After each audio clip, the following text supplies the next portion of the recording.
Assalamualaikum warahmatullahi wabarakatuh. Halo semuanya. Halo, Piye kabare, Rek? apik lho. Apik. Kowe piye kabare? Alhamdulillah apik, Lur. Cakep aku. Ya, teman-teman semua, apa kabar? Kembali lagi di podcast kita bersama gue Danu. Gue Michael. Dan kali ini kita akan membahas tentang kebahasaan ya. Iya. Nah, sebelumnya kenapa sih tadi kita di awal itu salam dan pembukaan pakai bahasa Jawa ke? Karena Bapak Jokowi orang Jawa. Wah, bukan dong, tentu saja ya. Saya salah. Nah, tapi karena kita membuat podcast ini tuh dalam rangka memperingati dan merayakan Bulan Bahasa yang diselenggarakan oleh SMA Negeri 33 Jakarta, Iya, jadi salah satu bentuk rasa cinta kita dan untuk melestarikan ya bahasa-bahasa daerah kita ya salah satunya dengan menggunakan bahasa daerah itu sendiri meskipun secara singkat tadi ya. Iya.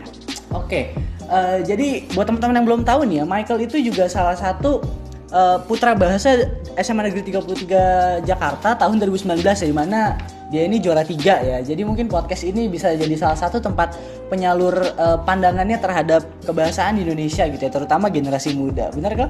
Betul, tapi kenapa tadi harus ada juara 3? Iya, biar sadar diri aja kalau realistis ya. Memang hidup ini seperti itu. Iya, jadi langsung aja ya kita masuk ke inti pembahasan ya. Yang mau kita bahas di sini itu kita akan fokus membahas mengenai penggunaan bahasa asing kalau atau bahasa internasional seperti contohnya bahasa Inggris, bahasa Jepang gitu ya.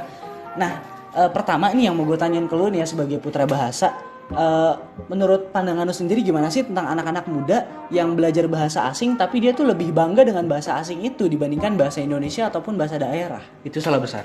Kenapa tuh salah besar? Karena mereka kan berangkat dari bahasa Indonesia. Iya, betul. Tetapi mereka melupakan. Nah, itu artinya kan seperti nggak tahu diri gitu loh. Oke. Mereka nggak tahu Acang awalnya lupa kulitnya gitu Betul. ya.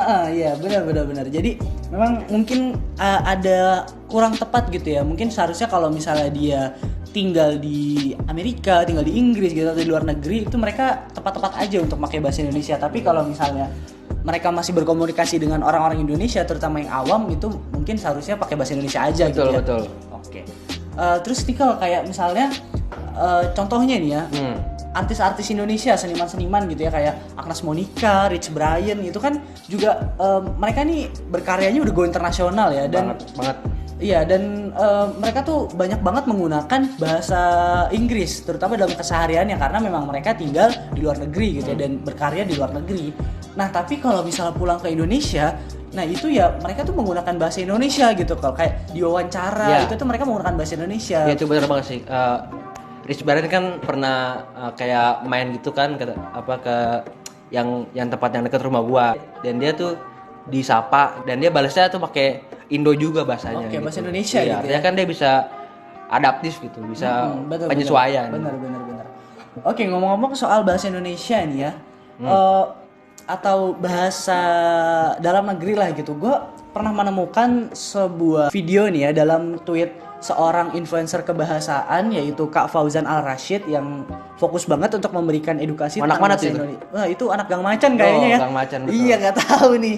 Jadi dalam video yang ditweet oleh Kak Fauzan ini nih ya, ada sebuah video YouTuber Malaysia mewawancarai orang Malaysia juga yang tinggal di Singapura. Nah, ternyata mayoritas benar-benar hampir kayak 90% orang Malaysia yang tinggal di Singapura itu tuh nggak bisa kalau berbahasa Malaysia atau bahasa Melayu gitu. Itu kan miris banget ya. Padahal di Singapura dan Malaysia itu sendiri tuh bahasa Melayu juga jadi salah satu bahasa resmi gitu.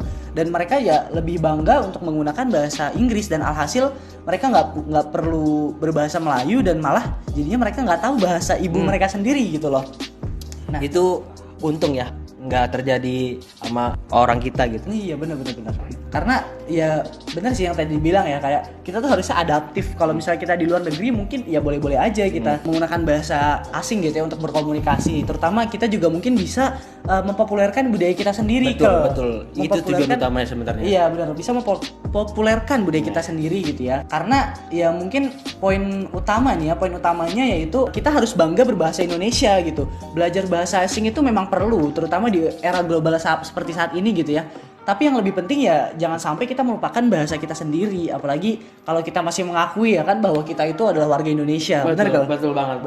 Kan udah dibilang betul banget tuh sama seorang putra bahasa SMA 33 ya kan. Dan kayak apa kan lu lahir awal-awal kan ngomong kan mama nggak mader kan, nggak mader. Bener, gitu bener, kan. bener, bener. Nah ya. itu sih, itu Memang seperti itu. Lu boleh kayak juga ya ini.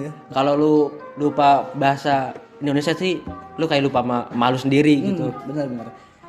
Ya, jadi itu tadi inti pembicaraan kita ya, dimana harusnya kita mempelajari bahasa asing ya dalam hal positif gitu ya, dan dengan catatan tidak melupakan budaya dan bahasa Indonesia itu sendiri gitu Betul, ya. betul. Oke, sekian dari kita. Semoga bermanfaat. Sampai jumpa. Bye bye.